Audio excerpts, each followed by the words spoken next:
36절부터 43절까지요. 욥바의 다비다라 하는 여제자가 있으니 그 이름을 번역하면 도루가라. 선행과 구제하는 일이 심히 많더니.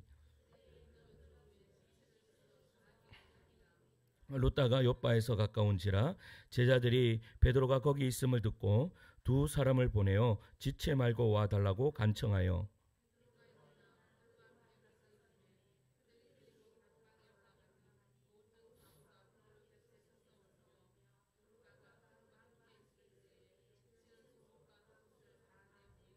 베드로가 사람을 다 보내고 무릎을 꿇고 기도하고 돌이켜 시체를 향하여 이르되 다비다야 일어나라 하니 그가 눈을 떠 베드로를 보고 일어나 앉는지라.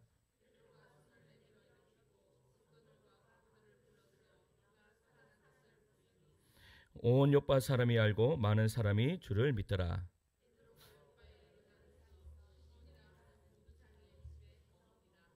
아멘. 할렐루야. 예수님 사랑만 아멘 하시겠습니다. 아멘. 이 아름다운 자신의 이름에 걸맞는 삶을 살았던 이 욥바의 다비다가 죽었을 때요. 그녀를 사랑하던 욥바의 이 그리스도인들은 그녀의 시신을요 씻어서 1층이 아닌 다락방에 안치하셨다라는 겁니다. 그리고 욥바의 인근 도시 룻다에 있던 이 베드로를 불러서 여러분 그 다비다를 어떻게 해요? 위해서 기도해 달라고 이렇게 간청했습니다. 이에 지체 없이 욥바의 이른 베드로는 다비다의 시신이 안치되어 있는 다락방으로 올라가서 맨바닥에 무릎을 꿇고 기도하였습니다. 뭐라고 기도했겠습니까? 하나님, 이 다비다를 살려 주시옵소서라고 그렇게 기도했겠죠. 그 결과 어떤 일이 벌어졌습니까? 다비다가 다시 살아나는 그런 은혜의 역사가 이루어졌다라는 사실입니다. 그리고 욥바의 다비다에 관한 단락의 마지막 구절인 본문 43절은 이렇게 끝마치고 있습니다. 우리 43절을 함께 읽을까요? 시작. 베드로가 욥바의 아멘. 여러분, 베드로의 기도로 죽은 다비다가 다시 살아났을 때에 욥바 그리스도인들의 기쁨과 감격이 얼마나 컸겠습니까? 여러분, 기적을 바라봤습니다. 죽었던 사람이 다시 살아나는 이러한 기적을 맛보는 그러한 모든 그리스도인들, 여러분 마음에 어떠한 일이 벌어지겠습니까? 옛날에 그런 이야기가 있었습니다. 한 교회가 부흥할 때요, 정말 병든 자가 다시 치유함 받으면 그 교회에 부흥한다, 이런 이야기들이 있었습니다. 그래서 우리 목회자들 안에서는 야, 사람만 한 명 살리면 된다 이렇게 이야기했던 기억들이, 장난식으로 그렇게 이야기했던 것들이 기억이 납니다. 그런데 그러한 기적을 보면 여러분 우리의 마음이 어떻게 하겠습니까? 우리의 마음에 여러분 하나님의 은혜로 불타오르는 그러한 은혜의 역사가 이루어진다라는 사실이죠. 그런데 그 이후에 여러 날 동안이나 이 베드로가 바로 어떻게요? 예루살렘으로 돌아가지 않고 욥바에서 체류했다라는 사실입니다. 그리고 죽은 다비다를 기도로 살릴 정도의 능력을 지닌 사도를 여러분 그러면 어떻게 하겠습니까? 자기 집에 모시려고 했던 사람들이 있을까요? 없을까요? 우리 집에 와서 밥 한 끼 하고 가세요 라고 이야기하는 그런 그리스도인들이 일어날까요? 안 일어날까요? 왜? 그날에 이 죽었던 다비다가 살아났으니까 그 은혜가 우리의 집에도 좀 있었으면 좋겠다 하면서 우리 집에 막 초대하려고 여러분 하겠습니까? 하지 않겠습니까? 하겠죠. 제가요 그 20대 초반에 우리 고모님이 개척을 하셔가지고요. 개척을 하시면 개척교회, 예전에는 개척교회를 하면요, 개척교회 부흥시키려면 어떻게 해야 되는가 하면 매일마다 예배를 드렸습니다. 8시부터 9시까지 10시까지 그렇게 예배를 드리는데요, 우리 그 고모 목사님이 이 강사들을 좀 이 유명한 강사들하고 인맥이 있어서 그렇게 이제 이 강사들을 부르고 했습니다. 그러면요 그날 이 강사분이 오늘 하루 저녁에만 이 말씀을 전하고 가는 것이 아니라 뭐 2박 3일, 길게는 3박 4일 이렇게 말씀을 전가하고 갑니다. 그렇게 전가하고 가면요 성도들이 그날 저녁에 은혜 받고 나면 그 다음날 아침만 되면 줄을 섭니다. 뭐 하려고 줄 설까요? 내가 식사 대접하겠다고. 내가 식사 대접하겠다고 막 줄을 섭니다. 근데 은혜 안 받으면 그러겠어요? 안 그러겠어요? 안 그러지? 근데 은혜 받고 나면요 줄 서서 여러분 우리 집에 오늘 내가 식사 대접하겠다라고 그렇게 막 초대를 해요. 그러면 초대하고 가면요 어떤 일이 벌어져요? 어떤 일이 벌어집니까? 그 초대한 그 집사님, 권사님들이요 목사님, 저에게 이러한 기도 제목이 있습니다. 나의 삶에 이러한 문제들이 있습니다. 목사님, 어떻게 하면 좋을까요? 하면서 그런 것들을 어떻게 해요? 바라는 마음으로 그렇게 대접하고 그랬던 기억이 있어요. 그런데 베드로도 마찬가지였을 거예요. 베드로도 이렇게 죽은 이 다비다를 살려놨으니까 여러분, 그 현장을 봤던 많은 그리스도인들이 서로 자기 집에서 좀 머물러라 라고 그렇게 막 당기고 서로 그렇게 이야기하지 않았겠어요? 다비다 또한 어떻게 하겠어요? 자기를 살린 그 누구예요? 주님이 살렸지만 그 주님께서 사용한 이 베드로를 자기가 모시고 좀 이렇게 식사도 대접하고 좀 그렇게 하고 싶은 그런 마음이 없었겠어요? 그런데 오늘 본문의 43절을 보세요. 43절 읽습니다. 43절에요. 읽습니다. 시작. 베드로가 아멘. 이 베드로가 어디에 머물렀다라고 이야기하고 있어요? 시몬이라는 무두장이의 집에 유숙하였다라고 그렇게 이야기하고 있습니다. 베드로가 예루살렘에 있을 때나 사마리아나 루따로 이 전도 여행을 갔을 때요, 누구의 집에 머물렀다라는 이야기가요, 성경에 나와 있지 않습니다. 왜 나와 있지 않을까요? 이 베드로의 사명은 복음을 전하는 것이지 누구의 집에 머물고 뭐 이런 것이 중요한 것이 아니에요. 예수의 이름이 증거되는 걸 원하는 거죠. 그러니까 베드로가 말씀을 선포할 때 3,000명, 5,000명이 막 돌아오고 죽은 자가 살아나고 이러한 은혜의 역사를 하나님께서 기록하게 하셨다라는 거예요.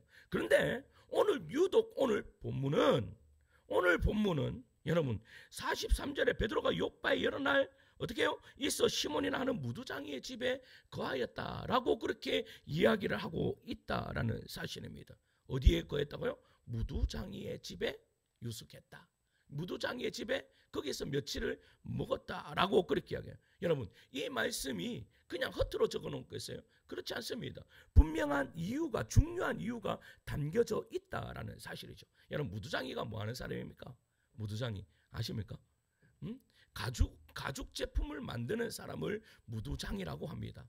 그러니까 가죽으로 뭐를 만들어요? 가방도 만들고 벨트도 만들고 신도 만들고 뭐 이런 것들을 만드는 사람을 무두장이라고 했습니다. 그런데 이 무두장이가요, 최하층 천민입니다. 그러니까 최하층 천민이니까 여러분, 이 천민은 여러분 뭐 사람으로 인간으로 취급을 합니까? 하지 않습니까? 하지 않습니다. 여러분, 그 인도에 카스트 제도도 있지만 그 카스트 제도보다요, 하층민들이 있습니다. 최하층민들이 있습니다. 그 최하층민은 어떻게 보면요, 동물보다 못한 그러한 취급을 받습니다. 그런데 오늘 이 누구예요? 이 무두장이 시몬, 무두장이는요, 그렇게 세상 가운데 유대인들에게 천대받았던 이 천민이었다라는 거예요. 왜 그런가? 그것은요, 다른 것이 아닙니다. 왜 그런가 하면 이 사람이 그럼 가죽을 만들려면 뭐를 죽여야 돼요? 짐승을 죽여야 되는 거예요. 그런데 유대인들의 법에 의하면 여러분, 짐승의 피를 만진 자는 여러분 부정한 자입니까? 어떠한 자입니까? 여러분, 부정한 자라고 낙인 찍혀버렸다라는 거예요. 그러니까 짐승을 잡아서 가죽을 만들고 이렇게 하니까 이 사람이 어떠한 사람이에요? 완전 부정한 사람이고, 이 부정한 이 무두장이가 부정한 그 짐승의 피를 만졌기 때문에 무두장이는 그 부정한 사람이고, 이 부정한 사람이 먹는 물도 부정한 물이고, 먹는 음식도 부정한, 입는 옷도 부정한 것이고, 얼굴을 닦으려 하는 수건도 전부 다 부정한 것으로 취급했다라는 사실입니다. 여러분, 여인들이 유대인들의 법에 의하면요, 여인들이 결혼해서 이혼할 수 있는 합법적인 이혼법이 있습니다. 그게 뭔가 하면 여러분, 다른 것은 안 돼요. 그런데 이 무두장이가 자기의 신분을 속여서 결혼을 했어요. 결혼했는데 자기 남편이 무두장이야. 그러면 이 여인이 합법적으로 나는 당신하고 살 수 없다라고 이혼정서 써서 보낼 수 있었다라는 거예요. 그만큼 이 무두장이가 천대받았던 그러한 인물들이었다라는 사실입니다. 그런데 중요한 것은 여러분, 이렇게 천대받고 이렇게 비천하고 부정한 이 집에 누가 들어갔는 거예요? 지금 베드로가 들어갔는 거예요. 베드로가. 여러분, 베드로가 거기에 왜 들어갔냐 이 말이에요. 부정한 그 집에, 여러분 분명히 그 집에 유숙하였다면 그 집에서 세수했다면 수건도 썼어야 될 것이고 밥을 먹었으면 밥그릇도 썼을 것이어야 되고, 이불을 덮었으면 이불도 어떻게 부정한 사람이 썼던 것이고, 그냥 모든 것이 다 부정한 거예요. 그런데 베드로가 거기서 유숙하였더라라고 그렇게 이야기하는 거예요. 여러분 보세요. 정신 이상자가 아닌 이상은 적어도 정상인인 무두장이의 집에서 잠을 잔다는 것은 있을 수 없는 일이었어요. 무두장이의 집에서 자기 위해서 부정한 이 무두장이의 부정한 침대 모든 것들이 자기를 부정하게 만들기 때문에 그렇게 할 수가 없는 것이 정상적인 사람이었다라는 거예요. 그러나 베드로는 자신을 모시려는 많은 그리스도인들의 청을 다 마다하고 지금 사람들이 그 근처에 가는 것조차 꺼려하는 이 무두장이의 집에서 그것도 하루가 아닌 여러 날을 거하였다라고 오늘 본문은 이야기하고 있습니다. 대체 그 이유가 무엇이겠습니까? 왜 이 베드로가 그랬냐 이 말이에요. 일반적으로 사람들은요, 이것을 초대 이 기독교회가 인간의 신분과 직업에 대한 그릇된 계급의식을 타파하기 위한 획기적인 사건이라고 이해합니다. 그것은 분명한 사실이긴 하지만 그러나 그것만이 모든 것의 이유가 되지는 않는다라는 거예요. 베드로가 유독 무두장이의 집을 자신의 유적지로 삼았다는 것은 그보다 훨씬 심오한 메시지를 담고 있다라는 사실이죠. 당시 유대인이라면 그 율법을 지키는 것에 어떻게 해요? 자기의 목숨까지 거는 그러한 사람들이었다라는 사실입니다. 베드로도 여러분 유대인입니까? 아니 유대인이 아닙니까? 이방인입니까? 유대인이었습니다. 그러니까 베드로 안에도 우리 자신도 모르게 여러분 어떠한 것이 우리 안에 심겨져 있습니다. 그것이 뭔가 합니까? 양반이라는 문화입니다. 양반. 그래도 있잖아요. 아무것도 없는데 우리 아버지는요. 제가 지난번도 말씀드렸잖아요. 저 앉혀놓고 맨날 너는 박흑세 왕의 65대 손이고 그 조선시대 난계 박연 그 선생님의 35대 손이고 맨날 제가 지금까지 다 외우고 있잖아요. 근데요 그 난계 할아버지가 여러분 세종대왕 때 있었던 분인데 이 양반을 여러분 세종대왕이 이 난계 박연을 자의정 영의정 시키려고 딱 불렀습니다. 그런데 우리 아버지의 말에 의하면 술을 너무 좋아하시고 가야금 치는 것을 너무나 좋아하셔서 저는 이게 더 좋사오니 그거는 못하겠습니다라고 그렇게 이야기했답니다. 그런데 보세요. 그런데 그 의식이 여러분들 안에는 없어요? 우리 안에도 알게 모르게 그런 의식들이 내 안에 다 있습니다. 나는 그래도 괜찮은 사람이야. 나는 그래도 괜찮은 사람이야 라는 그 마음이 내 안에 다 있다라는 사실이에요. 그런데 까보면 그렇지 않은데 누구나 그런 마음들이 있다라는 거예요. 그러니까 여러분 그런데 한번 보세요. 이 무두장이 시몬은 뭐 하던 사람이었어요? 여러분 그 가죽 제품을 만드는 사람이었어요. 그런데 이 사람은 부정한 사람이고 이 사람이 먹는 물도 컵도 다 부정한 그러한 사람인데 여러분 부정하지 않는 것이 딱 한 가지가 있었어요. 그게 뭔가 하면 무두장이가 만든 가죽 제품이었다라는 거예요. 이때 당시에 그 가죽 제품은요, 가죽은 잘 떨어집니까? 떨어지지 않습니까? 여러분 이 팔레스타인 지역은요 샌들이 굉장히 유행합니다. 그러면 그 샌들을 뭘로 만듭니까? 그래서 우리도요 단기 선교나 이런 데 가면 저 중동 지역 가면 우리 건사님 샌드 사오셨잖아요. 신고 다니시. 그런 샌들이 굉장히 튼튼하게 그렇게 잘 만듭니다. 그러니까 그 사람들도 뭐를 좋아해요? 명품을 좋아하는 거예요. 명품을 좋아하니까 여러분 그 만드는 것도 이 가죽 제품도 좋은 거를 선호했다라는 거예요. 그런데 중요한 것은 그 가죽 제품을 누가 만들었어요? 여러분 그 무두장이가 만들었어요. 부정하다 하는 무두장이가 만들었다라는 거예요. 그런데 보세요. 무두장이가 하는 모든 것은 다 부정한데 이 가죽 제품은 부정하지 않대. 이게 무슨 말이에요? 이게 완전 뭐하고 똑같은 거예요. 개똥처럼 말도 되도 않은 소리란 말이에요. 따라서 여러분 그 시대의 사람들은 여러분 어떤 마음이 완전 마음의 이율배반적인 여러분 그러한 이중성을 가지고 있었다는 거예요. 누가? 유대인들이 하나님을 믿는다 하는 그 유대인들이 이율배반적인 이중성 이보다 더 큰 모순이 있을 수 없다라는 사실이죠. 여러분 요즘 이 성관이가요 완전 이 뉴스에 계속 나오고 있습니다. 제가 그 뉴스를 보면서 이 나라가 어떻게 가려고 하나 이런 생각이 듭니다. 근데 그 성관위에서 가장 지금 이슈가 되고 있는 것이 채용 비리입니다. 이것은 옛날부터 계속 이야기했어요. 근데 제가 뉴스를 보는데 이 이야기를 딱 하는 거예요. 무슨 이야기를 하는가 하면 여러분 이렇게 물었습니다. 왜 친인척 채용을 해왔는가? 그러니까 자기들 친척도 왜 친인척을 그 채용을 해왔는가? 그렇게 딱 물었더니 와, 난 이 대답에서 저는요 마음이 막 무너졌어요. 뭐라고 대답했는가 하면 이렇게 대답했습니다. 과거 성관이가 경력직 채용을 할 때 믿을 만한 사람을 뽑기 위해 친인척 사람, 믿을 만한 사람, 그 믿을 만한 사람이, 그러니까 내가 뭐에서 그게 무슨 근거에서 믿을 만한 사람이냐 이 말이에요. 저 여기에서 야 이거 뭐 믿을 만한 사람, 이게 무슨 말이에요? 이게 이율배반적인 말이에요. 여러분 보세요. 믿을 만한 사람 뽑기 위해서 비리를 저질렀는 거예요.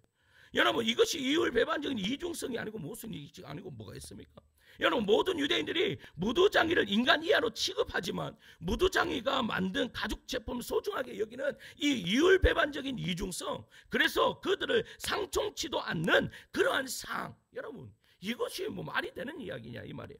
그런데도 여러분 사도 베드로는요 무두장이의 집에서 유숙했다라는 거예요. 그를 모시고자 하는 사람이 많았음에도 불구하고 욥바의 무두장이가 살고 있는 사실을 알자 베드로는 주저없이 그 집으로 들어갔다라는 사실입니다. 베드로는 무두장이의 집에서 무두장이의 이불을 덮고 잠을 잤습니다. 아침에 세수하고 무두장이가 썼던 그 수건으로 얼굴을 닦았습니다. 무두장이와 함께 무두장이가 만든 음식을 먹었습니다. 하룻밤이 아니라 욥바를 떠나기까지 여러 날 동안 그 무두장이의 집에서만 머물렀습니다. 이것은 베드로에 의해 그릇된 이 계급의식이 타파되었을 뿐만 아니라 베드로에게 내재되어 있던 모순들이 어떤 한순간에 싹 사라지는 은혜의 역사가 이루어집니다. 그게 무슨 말인가? 이해 가시겠어요? 우리가 신앙생활을 하고 여러분 이렇게 열심히 내가 성령 충만해 보세요. 그러면 예전에는 내가 이중성 이런 것도 있잖아요. 우리 아이들이요 가끔씩 이렇게 이야기합니다. 아빠는 거짓말장이야 라고 이야기합니다. 그래서 내가 이야기하면 나는 아이들한테 거짓말 잘 안 하거든요. 거짓말 안 하는데 아이들이 아빠는 거짓말장이야 라고 이야기할 때가 있습니다. 그것이 언젠가 어떤 때인가 하면 내가 오늘 시은아 소은아 내가 오늘 갔다 오면 저기 마트 가서 과자 하나 사줄게. 그런데 그날 갔다 오면 제가 깜빡하고 잊어버릴 때가 있어요 없어요? 잊어버립니다. 그런데 기억력이 좋은 우리 소은이는요 밥 먹으면서 아빠 오늘 마트 가기로 했는데 안 갔지 하면서 뭐라고 이야기해요? 아빠는 거짓말장이야 라고 그렇게 이야기를 합니다. 그러면 제가 어떻게 이야기할까요? 미안하다. 미안하다. 내일 꼭 가자. 근데 내일 또 못 가. 그러면 또 거짓말쟁이가 돼 있는 거야. 그러면 이게 여러분 보세요. 그러면 이 아빠의 말이 신뢰성이 가겠어요? 안 가겠어요? 안 가지. 안 가요. 그런데요. 제가 수요일날 새벽에 기도를 하는데요. 완전 청성맞은 기도를 했습니다. 어떤 청성맞은 기도를 앉아하고 기도를 하는데 이제 성도님들 위해서 기도 다 하고 나서 기도를 딱 하는데 갑자기 내가 아이들 기도는 우리 집 기도는 그렇게 많이 하지 않아요. 왜? 하나님께서 다 아시겠죠. 우리 성도님들 해주시니까. 그래서 많이 하지 않아요. 근데 그날은 하나님 성령님께서요. 이 무슨 정성을 주셨는지 모르겠는데 아이들을 위해서 기도하게 하는데 눈물이 그래 나요. 왜 눈물이 나는가 하면 얘들 시집 보내거나 못 보면 해야지. 와, 내가 아직도 한참 많이 남았는데 얘들 공부한다고 나를 떠나면 어쩌지 하면서 눈물이 뚝뚝 떨어지는 거예요 여기서. 내가 그래서 아이들이 얼마나 이 기도와 정성만이 그런 기도라는 거예요. 정성만. 아직 뭐 몇십 년 더 있어야 되는 그런 기도를 하는 거예요. 그런데요 보세요. 내가 근데 그러한 딸들에게 내 모습이 여기에서의 모습과 만약에 집에서의 모습이 다르면 여러분 어떻게 하겠습니까? 그 아이들이 뭐 아빠가 목사인데 인정하겠어요? 아빠가 아무리 예수님을 잘 믿으라라고 이야기해도 여러분 잘하겠어요? 안 되죠. 여러분 그런 이율배반적인 그런 삶을 내가 살아간다면 이 아이들은요 어떻게 해요? 잘못된 길로 갈 수뿐이 없을 것입니다. 하나님이 있다라고 그런데 인정하지 않을 것이다 라는 그런 말이에요. 그런데 이것이 언제 이 아이들과 나와의 관계가 어떻게 더 친밀해진 줄 아십니까?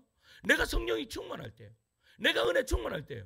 내가 은혜 충만하지 못하고 내가요 어떻게 해요? 조금만 게으름이 일어나고 내 안에 어떻게 해요? 그런 이 안 좋은 그런 마음들이 일어나면 아이들 올라가서 그런 보고 싶은 마음도 별로 안 들어요.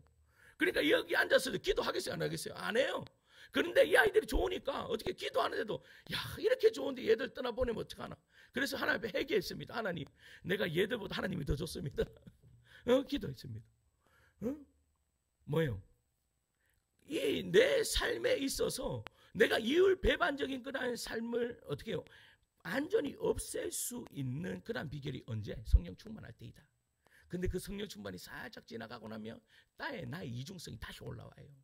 그러니까 베드로도 마찬가지예요. 베드로도 지금 어떠한 시간이 지금 하나님 앞에 기도했는데 다비다가 살아났어. 8년 동안 중풍병자 들었던 이 애니아가 그 중풍병이 나았어요. 그러니까 베드로의 마음에도 어떠한 마음이 일어나는 거예요. 막 성령의 충만함이 은혜가 막 넘쳐르는 거죠. 그러니까 이 베드로의 마음에 어떤 마음이 딱 드는 거예요. 그래 내가 지금까지 가지고 있었던 이 잘못된 마음들 이 마음과 내적인 것까지도 내가 극복하자 내가 나아간다 하면서 어떻게 보면 무두장의 집으로 완전 사람들이 인정해 주지 않는 그곳으로 나아가는 그러한 은혜의 역사가 이루어졌다라는 사실입니다. 따라서 여러분 베드로가 지금 하고 있는 것이 뭐예요? 내적인 전쟁을 벌이고 있는 거예요. 내면의 전쟁을 벌이고 있는 거예요. 내면에 이중성과 자기 모순 여러분 이라는 이것을 여러분 가지고 내 안에 계속해서 베드로가 어떻게 해요? 전쟁하고 있다. 여러분 무릇 주님을 믿는 그리스도인이라면 모두 진정한 그리스도인 진리의 향기를 풍기는 성숙한 그리스도인이 되기를 원합니다. 그러나 그렇게 되기에 반드시 필요한 과정이요. 뭐예요? 진리에 의한 자기 부인을 계속해야 돼요. 자기 부인. 그렇게 우리 신방 우리 근사님 신방하는데도 제가 말씀을 드렸지만 어떤 목사님이 그렇게 이야기해요. 여러분 우리 모두 다 한번 옆에 보세요. 얼마나 착해 보입니까? 얼마나 선해 보입니까? 앞에 있는 목사가 얼마나 선해 보입니까? 그런데 저 선한 사람이 정말로 나쁜 그런 환경에 딱 들어가고 자기한테 불이익만 딱 잃어봐라. 그러면 자기 자신의 실체를 볼 것이다라고 그렇게 이야기했습니다. 저도 동일하게 그렇게 생각합니다. 여러분 우리는 어떻게 보면 여기에서요. 우리 앉아있는 우리 여기에서 가장 안전한 사람이 앞에 있는 목사입니다. 앞에 있는 목사를 건드리는 사람이 어디 있겠어요? 어떻게 이런 거 건드리는 것이 누가 있겠어요? 근데 여러분들은 여러분 직장을 가고 여러분 사회에 가보세요. 여러분들 삶의 바운드로 가보세요. 나를 어떻게 해요? 나는 원래 착한 사람인데 나를 자꾸 건드는 사람이 일어난다라고 생각해 보세요. 그러면 나도 모르게 내 안에서 그런 어떻게 해요? 그런 나쁜 마음들이 일어나게 된다 안 된다? 된다라는 거예요. 따라서 여러분 우리는요 날마다 나를 쳐야 됩니다. 여러분 바울도 나 자신을 매일 친다. 나 매일 죽는다라고 하는 이유가 바로 거기에 있어요. 여러분 저는 저도 말을 이렇게 여러분 자신을 믿으세요? 그러나 여러분 자신을 믿지 마세요. 여러분 죄악 가운데서는 여러분들을 믿지 마세요.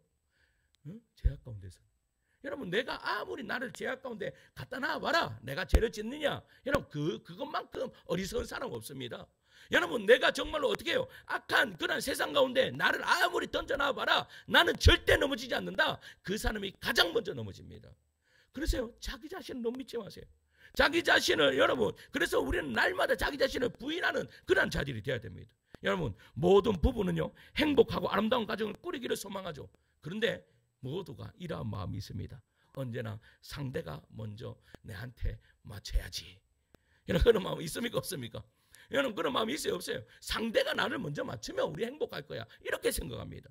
여러분 부모는 모든 부모는요 자기 자식들이 참된 그리스도인이 되기를 바랍니다. 그래서 제가 청소년 생활할 때 보면 부모님들이요 저한테 와서 청탁 많이 합니다. 뭐 돈을 줘서 청탁이 아니라 우리 아이 잘 좀 이렇게 인도해서 예수님 인격적으로 만나게 좀 전사님 좀 힘 좀 써주세요. 아니면 좀 기도해 주세요. 이러면서요 얼마나 많은 부모님들 오는지 모릅니다. 그런데 부모님은 정작 신앙생활 잘 안 해요. 여러분 자기가 신앙생활 자기도 신앙생활 잘 안 하면서 자기 아이는 어떻게 해야 된단 말이에요 지금? 예수님 만나고 잘 살아야 된다 이 말이에요. 이게 바로 이율배반적인 삶이에요. 부모님이 여러분 부모의 세대가 예수님 잘 믿어보세요. 그러면 자녀는 고스란히 따라오는 은혜 역사가 이루어집니다. 자녀가 딴 길로 가는 것 같습니까? 그러나 기도하는 부모님, 신앙생활 잘하는 부모님의 자녀는 주님께서 다시 돌이켜 주실 줄 믿습니다. 믿으십니까? 이거예요, 이거. 여러분 모든 자식들은요 효자, 효녀란 소리를 듣기를 원합니다. 저도요 효자 소리 듣고 싶습니다. 그런데 중요한 것은 늙고 돈 없는 부모를 진심으로 공경하는 자식들은요 그래 흔치 않아요. 여러분 자기 자식들에게는 잘하는데 부모에게 여러분 자기 자식에게 하는 한 10%만 부모에게 해보세요. 그러면 뭐예요? 효자 소리 들을 겁니다. 한국 사회에서요 교회의 비판의 대상이 된 것은 어제 오늘 일 아닙니다. 교회가요 여러분 지금도 마찬가지입니다. 지금도 여러분 교회가 하나 돼야 되고 기도해야 할 때입니다. 교회가 깨어있어야 될 때입니다. 그런데 교회가요 여러분 세상과 똑같이 여러분 세상에 어떻게 해요 진영의 논리로 두 가지가 딱 나누는 것처럼 교회가 지금 이렇게 나눠지고는 그런 가운데 있습니다. 우리는요 하나님을 믿습니다. 그래서요 우리가 어떠한 것을 막 하는 것도 중요하지만 그것보다 더 중요한 것은 우리가 하나님 앞에 이율배반적인 삶을 살지 않는 거예요. 여러분 저는요 우리 한국 이 대한민국 조국 대한민국의 정치가 바뀌려면 여러분 예수 안 믿는 정치인들 저는 별로 관심 없습니다.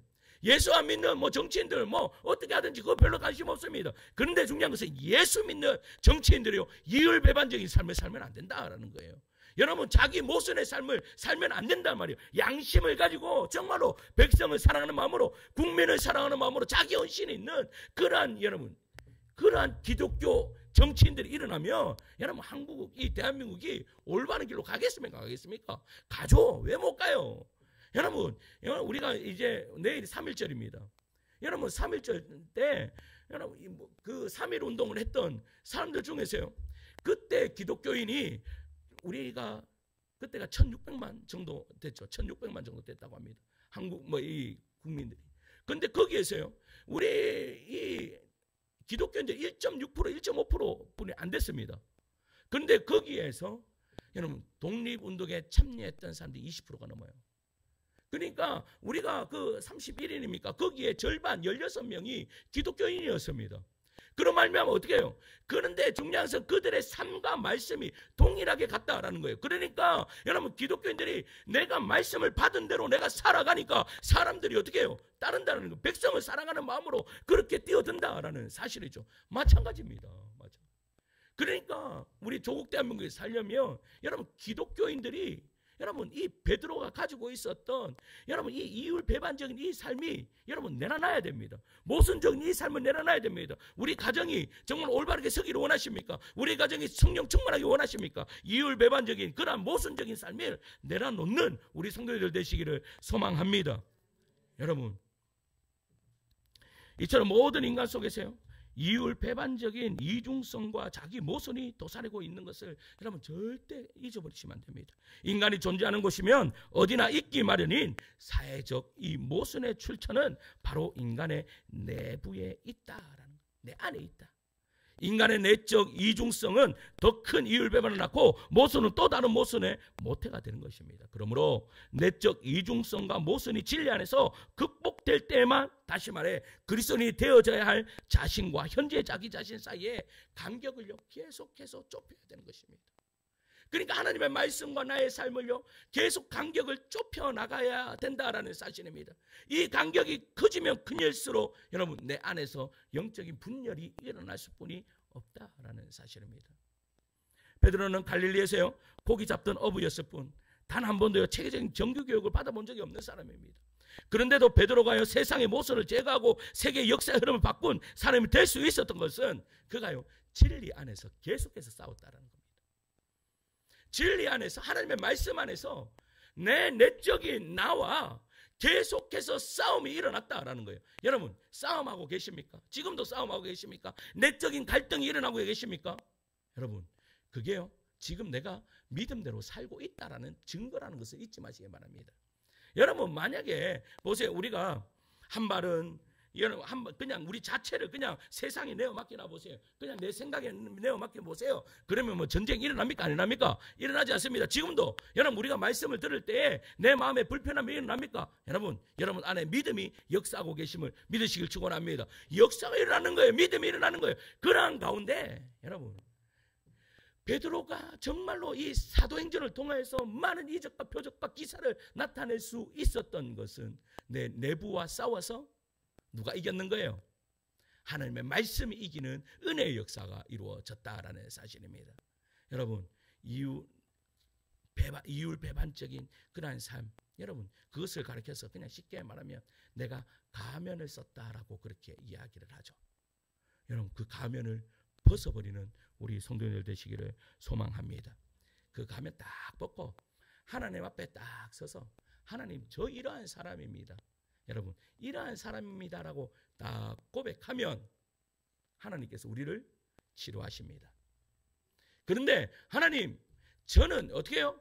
저는 1회에 2번씩 금식하고 나는 합당한 11조를 내고 나는 뭐 어디에서 뭐 서서 기도합니다 라고 기도했던 여러분 그러한 자들은 하나님 앞에 그 기도가 상달되지 않았다. 그러나 세리가 주여 저는 죄인입니다.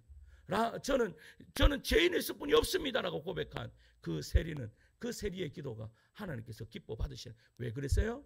여기에는 이율배반적인 것이 없거든요. 보세요. 그렇게 기도했던 종교 지도자들은 뭐예요? 하나님께서 말씀하실 거예요. 너의 삶을 봐라. 너는 지금 이렇게 기도하지. 그런데 너의 삶은 전혀 나를 사랑하지 않구나. 그런데 세리는요? 뭐 세리는 어떠했습니까? 네가 그렇게 죄인인 것을 깨달아 아느냐? 그래 내가 너의 기도를 들었겠다. 왜? 가면을 벗었거든요. 자기의 이율 배반적인 그런 모든 것을 벗어버리고 내적인 전쟁에서 내가 이겨버렸거든요. 그런 가운데 여러분 그의 삶이 완전히 바뀌는 은혜의 역사가 이루어집니다. 여러분 하나님은 우리의 상황과 환경을 뛰어넘는 분이십니다. 믿으십니까? 내 상황과 환경을 뛰어넘으셔서 하나님께서 역사하시면 여러분 정말로 이 베드로와 같은 이 인물도 하나님께서 사용하시는 그러한 은혜의 역사가 이루어진다. 그런데 하나님께서 그냥 사용하십니까? 아닙니다. 그 내적인 것을 내부를 완전히 바꾸어 놓으셔서 하나님께서 사용하신다라는 사실입니다. 우리 사랑하는 성도 여러분, 지금 주님께서 우리와 함께 하고 계심을 믿으십니까? 그분은 우리의 중심에 모시어 드리시기 바랍니다. 그분의 십자가를 삶의 표대로 삼으십시오. 영원한 진리신 그분의 말씀 속에 거하십시오. 그때부터 나의 내적 이중성과 모순이 제거되는 은혜의 역사가 이루어질 겁니다. 그때부터 나의 내적 통합이 이루어질 겁니다. 그때부터 내 안에 무두장애와는 말할 것도 없고 내 밖에 있는 무두장애와도 통합을 이룰 수 있을 것입니다. 그때부터 우리는 비로소 성숙한 인격의 소유자가 될 수 있다라는 사실입니다. 그때부터 자신의 배우자를 자기 몸처럼 사랑하는 남편과 아내가 될 수 있습니다. 그때부터 자신에게 본이 되는 믿음의 부모가 될 수 있습니다. 그때부터 이 사회의 모순을 몰아내는 진리의 증인, 진리의 빛이 될 수 있다라는 겁니다. 무엇보다도 그때부터 우리는 그리스도인이라는 우리의 호칭에 걸맞게 예수 그리스도를 닮아가는 그러한 그리스도인으로 살아갈 수 있을 것입니다. 지금 이 자리에 임해 계시는 예수 그리스도, 갈릴리의 이 무식한 어부 베드로를 위해 위대한 사도 베드로가 되게 하신 바로 그 주님께서 이 시간에 우리와 함께 하시면서 이 시간에 말씀하십니다. 내가 너를 바꾸어 놓겠다. 너는 나의 말을 듣고 너의 내부와 싸울 때 나의 말을 들어라. 내 말에 순종해라. 그러면 내가 너를 바꾸어서 너를 별과 같이 시대의 종으로 사용하리라 라고 말씀하시고 계시는 그 주님의 음성이 오늘 이 시간에 기도할 때에 들려지는 그러한 은혜의 역사가 이루어지기를 소망합니다. 나는 안 돼요. 내 힘으로는 안 돼요. 근데 누구 힘으로는 돼요? 성령의 능력으로는 되게 되어 있습니다. 베드로처럼 자기 생각에 꽉 차 있는 사람도 없었을 거예요. 그런데 베드로의 꽉 차 있는 그런 모든 생각 어떻게 해요? 주님 안에서 다 제거되고 나니까 뭐만 남아요?